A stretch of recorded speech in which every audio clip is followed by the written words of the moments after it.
Welcome, Jack Ma. Thank you. Thank you. Thank you. We've all become very cognizant of Jack and his story. And when Alibaba went public with the largest IPO in history, we knew a lot more about him. So I want to talk about his personal story. I want to talk about how many times he tried and failed and what kept him going. I want to talk about where he is today and how he got here, and where he is going and how he expects to get there. And if he gets there, what will it all mean for him and for the people that he wants to inspire? So I begin with this question, though, Jack. Why are you back at Davos? It's a long break for 7 years. I think my last trip here was year 2008. But I was coming for year 2001 for the Young Global Leader for Tomorrow. And remember, I never heard about the Davos when I came. But when I came, in the Switzerland, so many young people demonstrate. It was such a horrible thing that I was, and I asked them, why did they do it? They say, anti-globalization. And I say, why? Globalization is a great thing. Why people don't like it? And then we come all the way for 2 hours here. There's a machine gun. There's people checking. I say, oh God, is that a forum or is it a prison? We're gonna go. Is that? But when I joined the forum as the Young Global Leader, I was thrilled by so many ideas. For the first 3-4 years, I learned what does the globalization mean? What does the corporate citizenship mean? What about social responsibility mean? All these new ideas, and I see so many great leaders talking about leadership, and I benefit a lot. And the year 2008 and 2009, when the financial crisis came, I think it's better go back to work, because we can never win the world by talking. So go back, spend 7 years. Now I come back, I think it's time to do something return, because I learned so much. Let's talk 12 years ago. So why I should not talking to the young global leader of today, sharing with them how we've gone through. Okay. So that was the thing. Let's start with where you are today. Just how big is Alibaba? How many people come every day? How many people come in a week? How fast is it growing? Yeah, we have over 100 million buyers visiting our site, shopping our site every day. And we created 100 million every day. We created 14 million jobs for China, directly and indirectly. And we grow from 18 people to 30,000 people, 18 people in my apartment, to now we have 4 big campus. Compared to 15 years ago, we were big, but compared to 15 years later, we're still a baby. How big will you be 15 years from now? I think 15 years ago, I told my team that in the past 15 years, we grow from nothing to this size. And 15 years later, I want people to know about Alibaba, know Taobao, because it's already everywhere. I want 15 years ago when we talk about what is e-commerce, why small business can using this e-commerce, this internet, can do business across the nation. And I hope 15 years later, people forget about e-commerce because they think it's like electricity. Nobody thinks it's a high tech today. Now, this is something that I don't want 15 years later, we still walk on the street talking about why and how e-commerce can help people. Talk about the IPO. Did it exceed your expectations? Well, it's a pretty small IPO, 250. Yes. Yeah. The largest IPO in the history of Wall Street. We raised. And number 2 was a Chinese bank. Thank you. I remember year 2001. We went to raise some 5 million, 3 million venture capitalist dollars in the USA, and got rejected. And I say we come back raising a little bit more. But I think, what we think more about is for $25 billion, how we can spend the money efficiently, because this is not the money, this is the trust from the world, the trust from those people. They want to do better jobs to help more people. They want to have a good return. So I think gives me more pressure because when our market cap is bigger than IBM, for a certain day we're bigger than Walmart. We're one of the top 10, 15 largest market cap company in the world. I told my team and myself, is that true? We're not that good. Because years ago, people say, Alibaba model is terrible. Does not make money, have this and that, all the big bad things, because Amazon is better, eBay is better, Google is better, and there's no such model like Alibaba in the USA. So I told myself and people, we were better than people thought. But today, when we are that big size, I said, no, we are not that good as people thought. We're just a company 15 years old. Average age is 27, 28 years old, young people. We're doing something that human beings have never tried. So I want to talk about the future. Let me take you back to when you were born in Hangzhou, where the headquarters still are. Yep. And your campus is there. You don't have a loot, don't move your loot. Your headquarters roots are there. Yeah, you found it there, loot there. You grew up in the 60s. 64. Born in 64. That was the time of the Cultural Revolution. Yeah, it was the end of the Cultural Revolution. It was, well, my grandfather was a tiny landlord, was considered, after liberation, was considered to be a bad guy. So I was, I know how tough it was when I was a kid. You tried to get into 3 colleges. Mm-hmm. Each time they rejected you. No, I tried. There's examination that young people, if you want to go university, you have to take the examinations. So I failed 3 times. Right. But a lot of fail. I failed for funny things that I failed a key primary school test for 2 times. And I failed 3 times for the middle schools. And you will never believe in Hangzhou, my city, there's only 1 middle school that lasts only 1 year. It was changed from primary school to middle school because our graduates of our school, no middle school accept us because we were too bad. Yeah. They would become a middle school. What effect did it have, though, being rejected? Well, I think we have to get used to it. We're not that good. Even today, we still have a lot of people reject us. I think when I graduate from universities, and before I, for 3 years, I tried to fill in the universities. So I applied jobs for 30 times, got rejected. I went for a police, they said, no, you're not good. I went to even the KFC. When KFC came to China, come to my city, 24 people went for the job. Yeah. 23 people were accepted. I was the only one guy. And we went for police. 5 people, 4 of them accepted. I was the only guy that I received it. So to me, being turned down, rejected. Oh, by the way, I told you that I applied for Harvard for 10 times, rejected.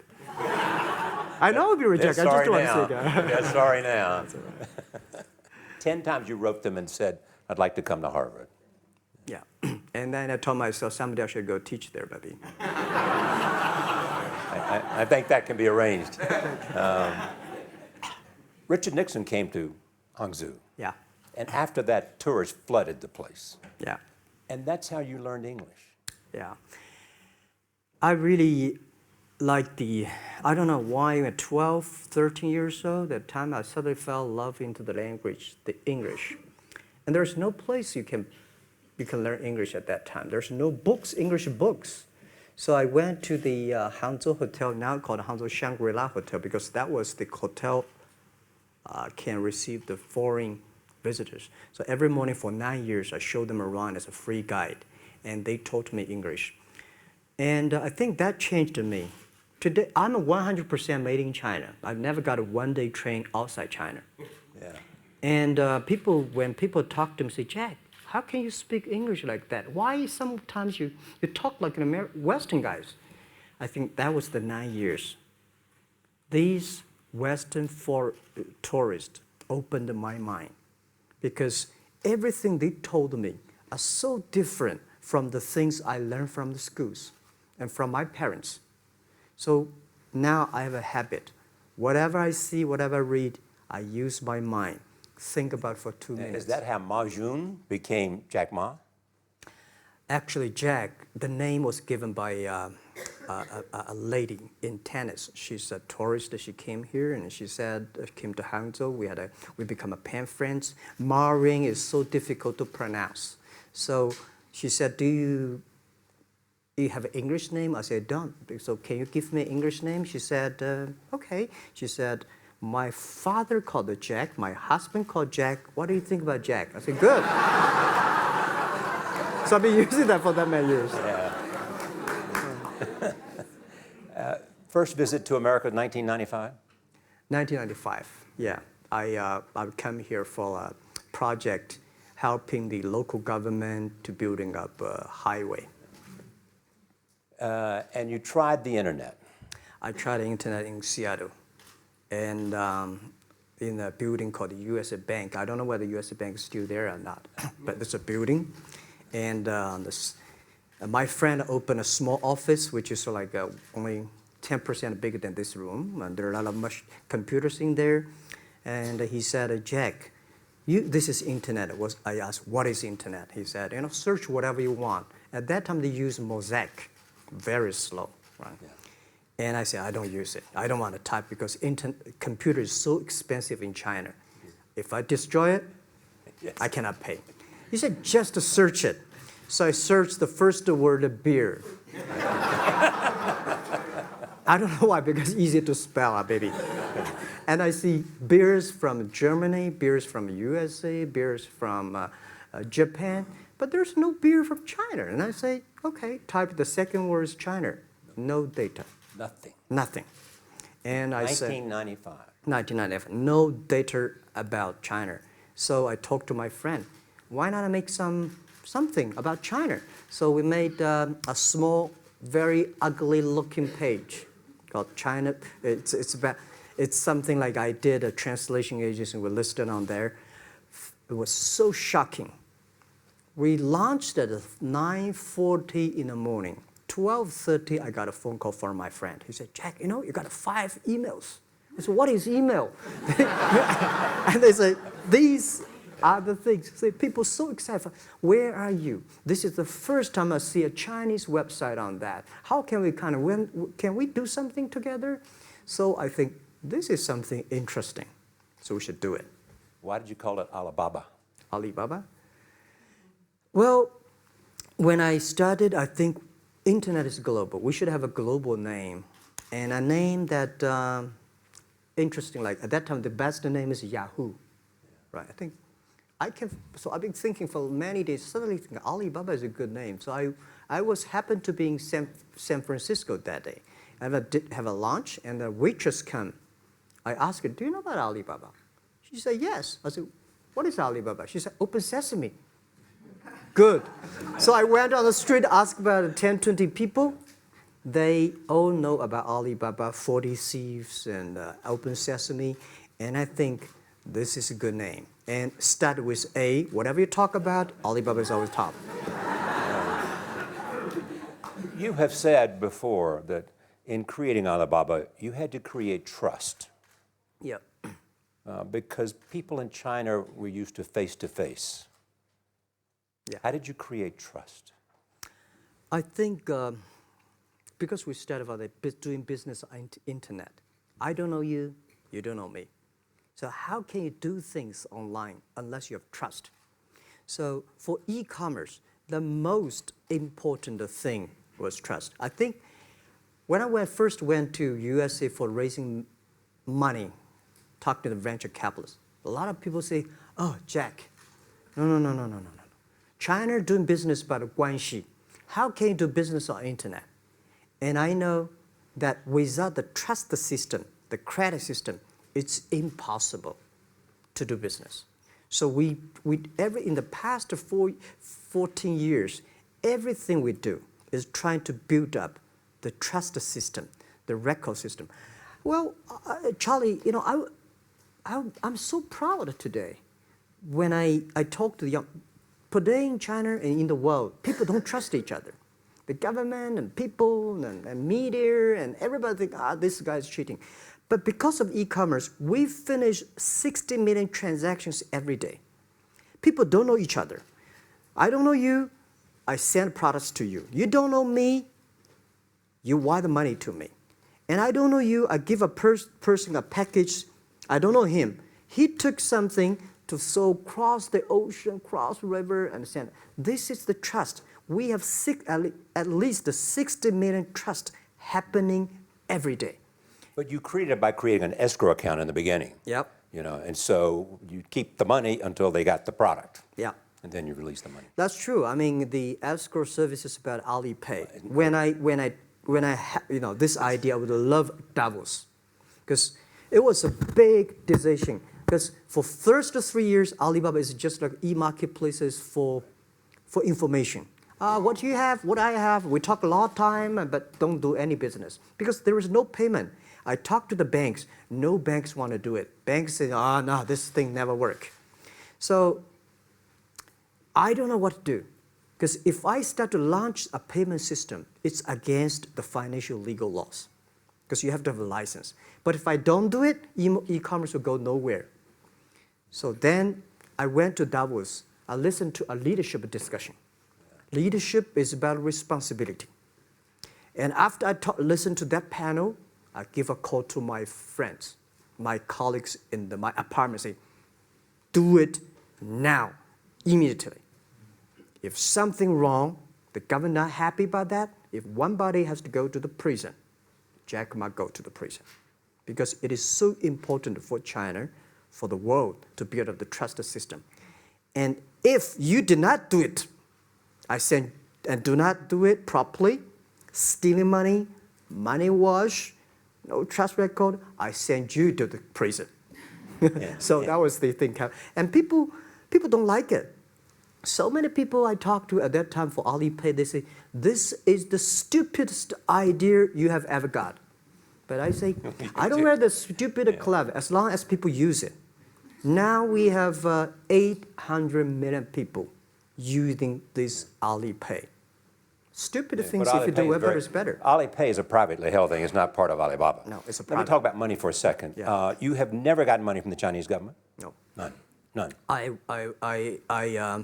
want it at the beginning, and later I don't want it, because I think if the company always think about picking money from out of the government pockets, that company is rubbish. Think about how can you make money from the customers and market and then help customers succeed. That's our philosophy. No money from Chinese banks? No. I at that time I want, and now they want to give me, I don't want it. Yeah. All right. Your relationship with the government. Mm-hmm. Yeah. What's your relationship? I mean, if they didn't here's what some say, that you have existed in an environment that's not, they have restricted competition for you. And that's a pretty good thing to do for a private company. Yeah. I think the relationship with the government for us is very interesting. For the first 5 years, because I've been working as a part-time jobber for a government organization called Ministry of Foreign Trade, 1997, for 14 months. And I learned that you should never rely on government organization to do e-commerce. And I started a business. I told my people and team, in love with the government, don't marry them. Yes. Respect them.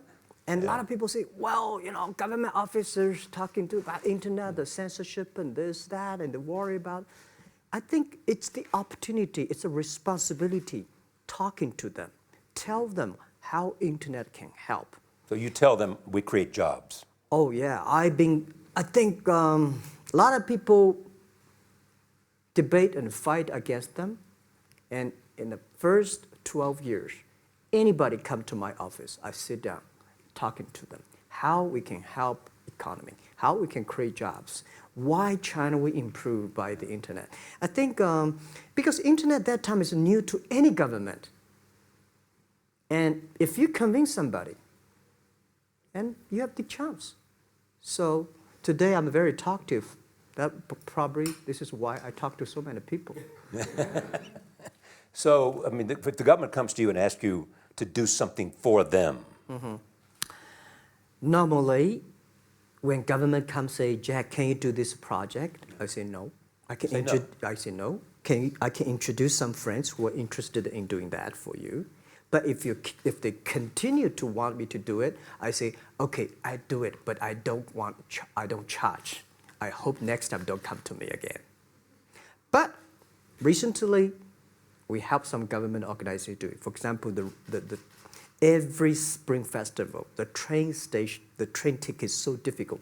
Hundreds and thousands of farmers work in the cities. In the Spring Festival, they go to the hometown.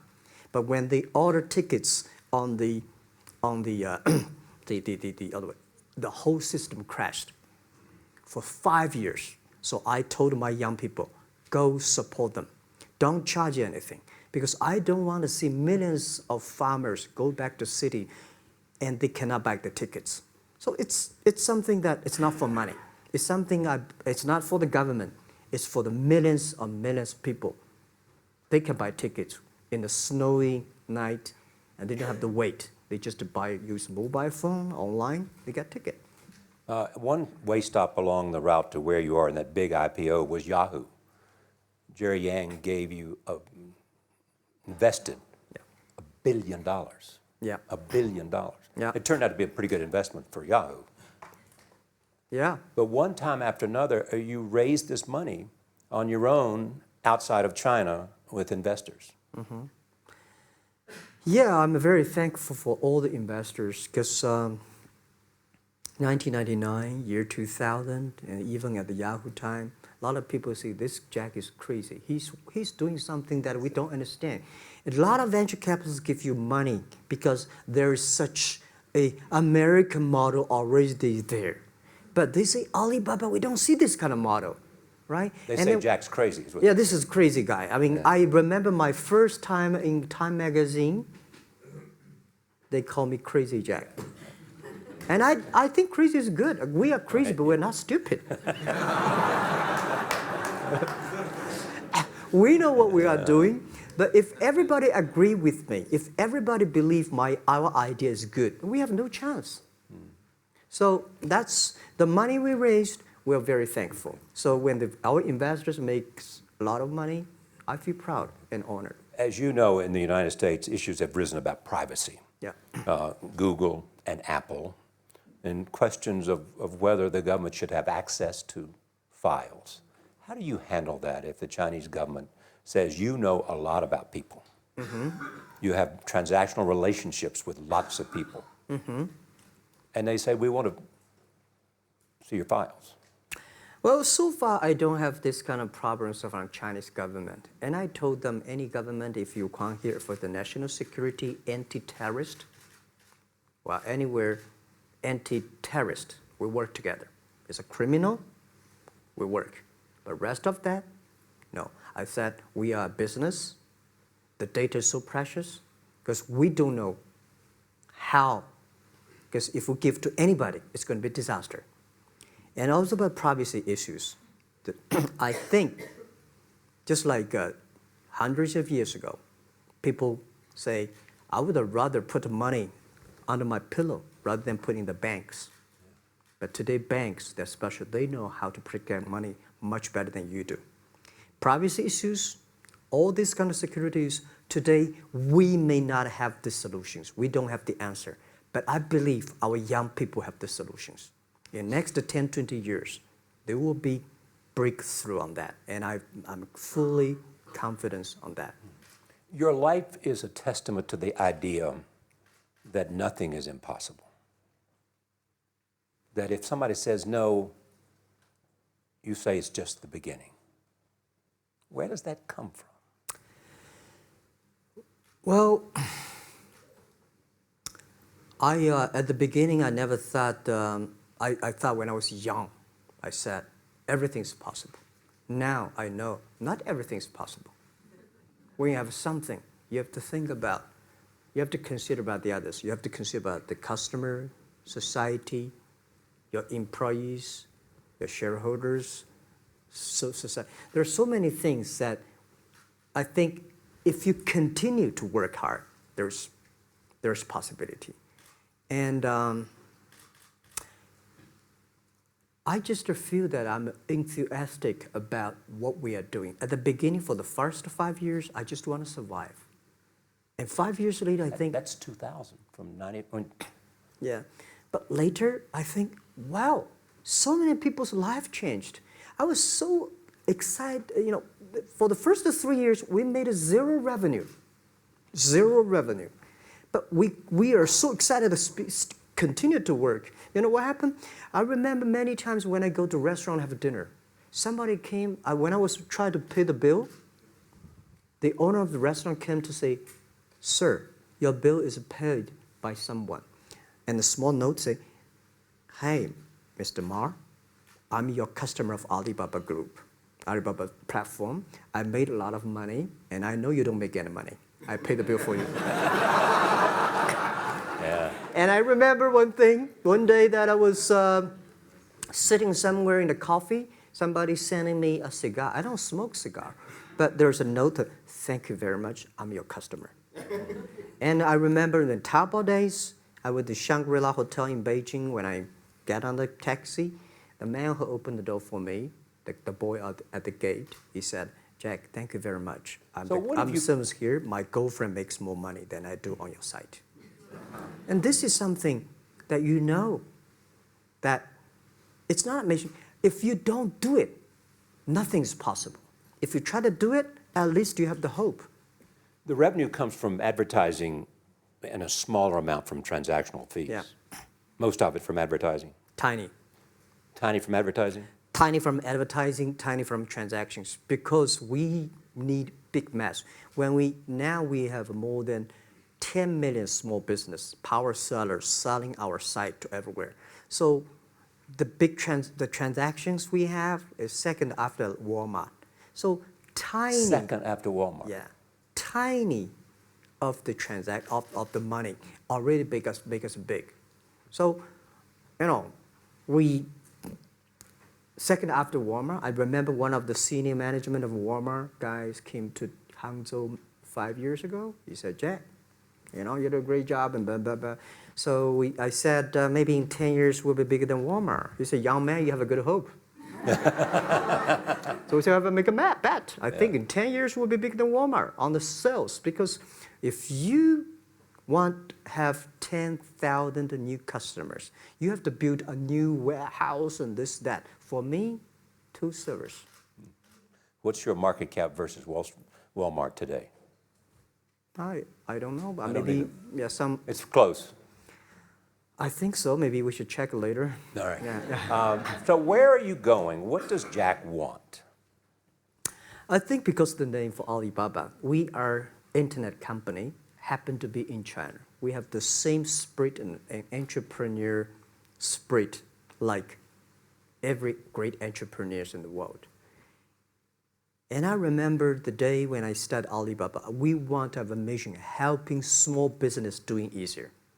So next step is, today, so many millions of small business using our platform to sell things, and over 300 million consumers buy things from our site. Cheapest, efficient. So what I'm thinking about, how we can make Alibaba a platform for global small business. My vision is that if we can help a Norway small business can sell things to Argentina, and Argentina consumers can buy things online from Switzerland. And we can build up, which I called, I don't know, maybe not right word, called EWTO. The WTO is great, past century. But WTO helps so many big companies to sell things across the nation. Today, internet can help small business sell things across the oceans, across the nations.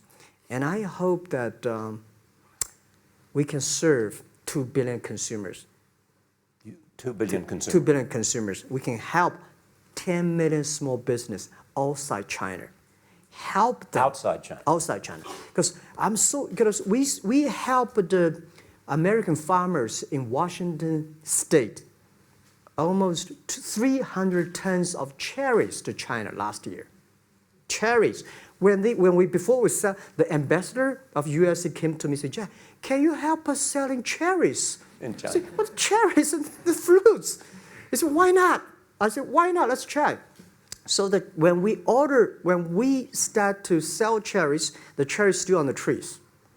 So we start a pre-order, 80,000 families order cherries online. So we pick up the cherries and ship into China. Within 48 hours, we sell the cherries. The consumers are so happy. But we got a lot of letters complain after 3 days. They say, why only 100 tons? Why we should not get more? So we sell, 2 months ago, we helped the Costco. We sold 300 tons of nuts to China. So I'm thinking about if we can sell, we're also selling Alaska seafood to China. So if we can sell seafood, if we can sell the cherries, why we cannot help American and European small business selling things to China consumers? China needs that. So this is what I want to do is that 2 billion consumers, China, Asia, developing nations, how we can let them buy things globally. Alibaba rode with the millions of people that went from poverty to the middle class in China. I mean, you were right there growing as they grew and increased. When you look at the international markets, you're doing well in Russia? Yeah. How well? We do pretty good on Russia, and we do also pretty good in Brazil. In Brazil? Russia, I think now I don't know, we are if not the number 1, we're the number 2 or number 3 largest. E-commerce. E-commerce. I remember last year we had a campaign. The campaign is that a lot of Russian girls and boys want to buy things from China. You know how many days a Russian girl placed an order and received the products from China? 2 years ago, 4 months. Even that, people are so happy about all the thing. And last year, the campaign, within 1 week, we crashed the whole logistics system of Russia. All right. You were also seen in Hollywood. Yeah. What are you doing in Hollywood?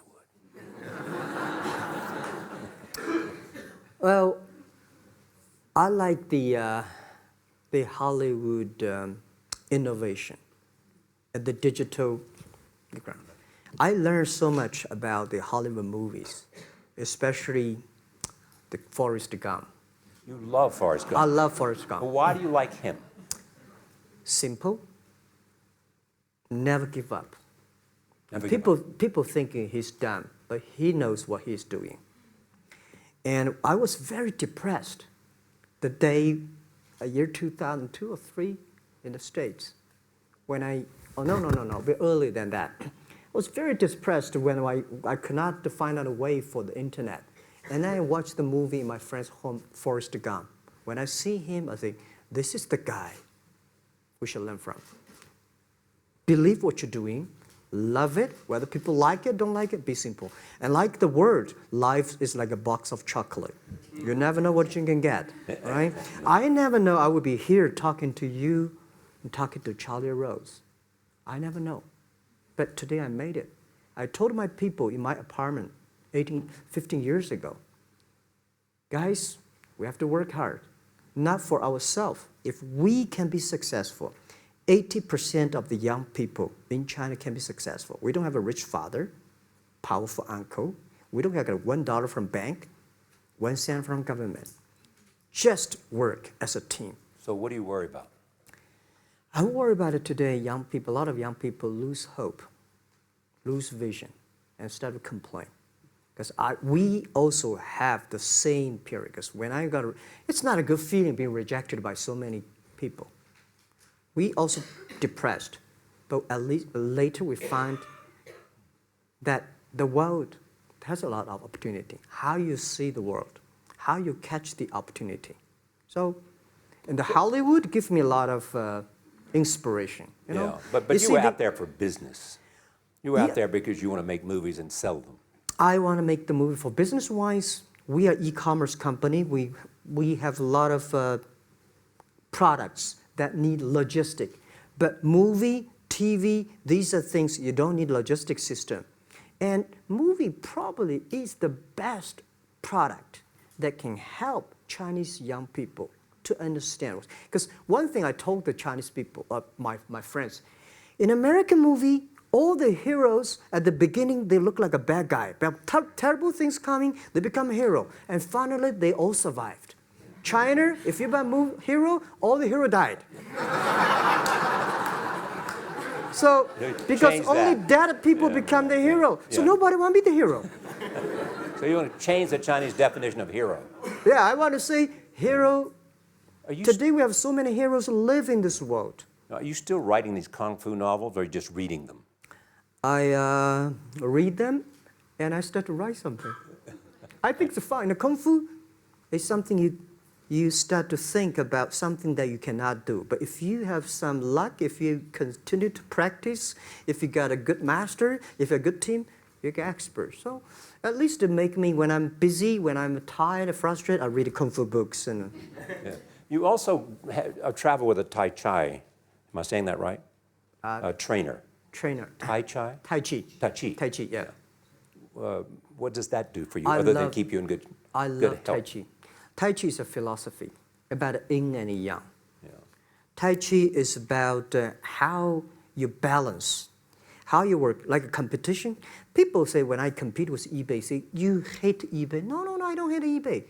It's a great company. You know, they come, I go. You know, Tai Chi is like, you fight here, I go over there. You put it on the top, I go to down, right? So it's a balance, right? You are heavy, I'm small, you know.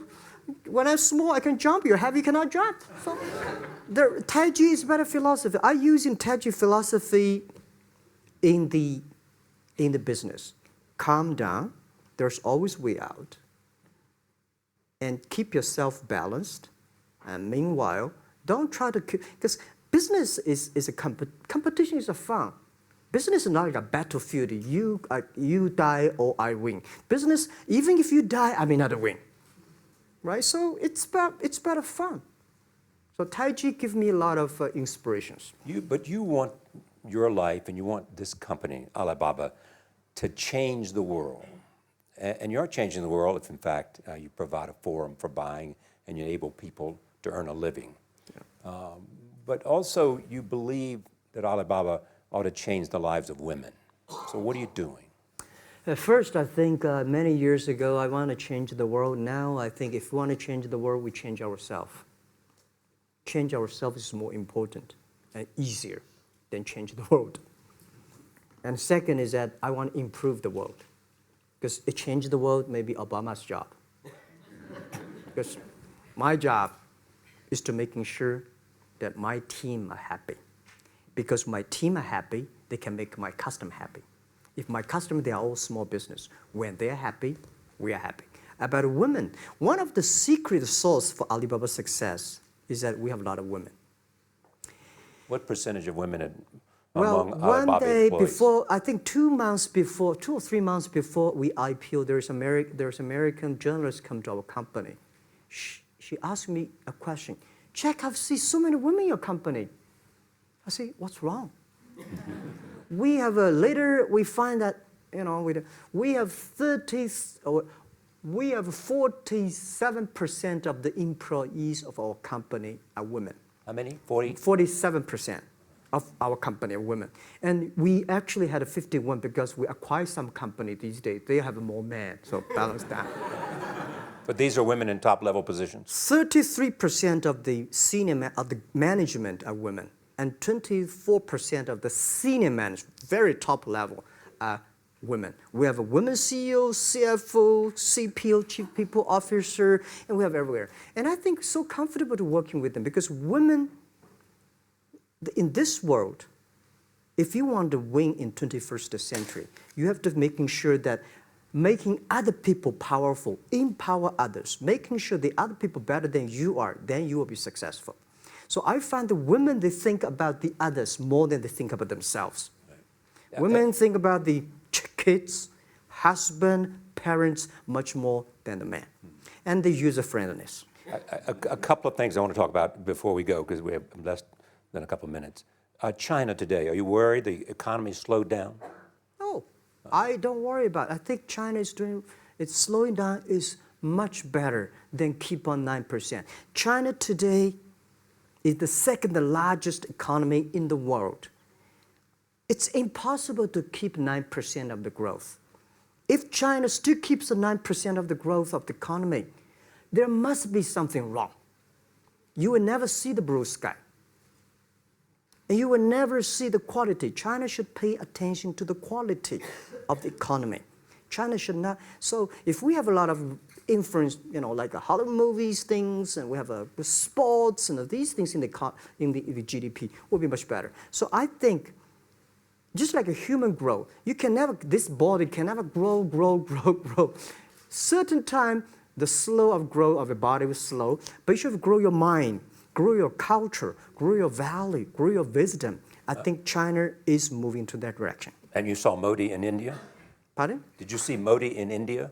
Not yet. I'm looking forward to that. So you'll go to India. Yeah. Finally, there's this. You're one of the world's richest people. Your company is one of the world's richest companies. What do you want beyond Alibaba?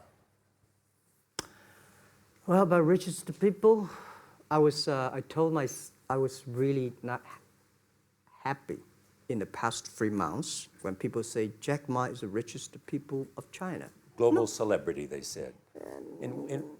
No, I'm not. When I started the business, you are. I never thought, because how many? Yeah, maybe I am. But I think 15 years ago, in my apartment, my wife was at that time one of the 18 founders. I asked her, "Do you want your husband to be a rich person?" I never said rich person in China, rich person in Hangzhou, or you want your husband to be a respected person. She said, "Of course, respected." Because she never believed, and I don't believe we'll be rich people. We just want to survive. But I believe when you have $1 million, that's your money. When you have $20 million, you start to have a problem. You worry about inflation, which stock to buy and this, that, had to come. When you have $1 billion, that's not your money. That's the trust society gives on you. They believe you can manage the money, use the money better than the government and the others. So I think today, I have the resources, do more things. With the money we have, with the influence we have, we should spend more time on the young people. And I would say, someday I'll go back to teach, go back to school, spend time with the young people, and sharing with them what I done. So the money is not mine. I just happily and having these resources, then I want to do a better job. Just tell them your story. Yeah, tell them the story and tell them that if I don't think in this world there are a lot of people be rejected more than 30 times. If we, the only thing we never give up, the only thing we're like a Forrest Gump, we keep on fight. We keep on change ourselves. We don't complain. Whether you are successful or not successful, I find that people, when they finish the job, if they make the mistake, if they fail, if they always complain the others, this guy will never come back. If the guy only check himself, yeah, something wrong with me here, something wrong with me there, this guy has a hope. Jack, on behalf of everybody in this audience and a television audience around the world, thank you for taking your time to be with us. Thank you, Ray. Thank you. Thank you. Thank you. Thank you.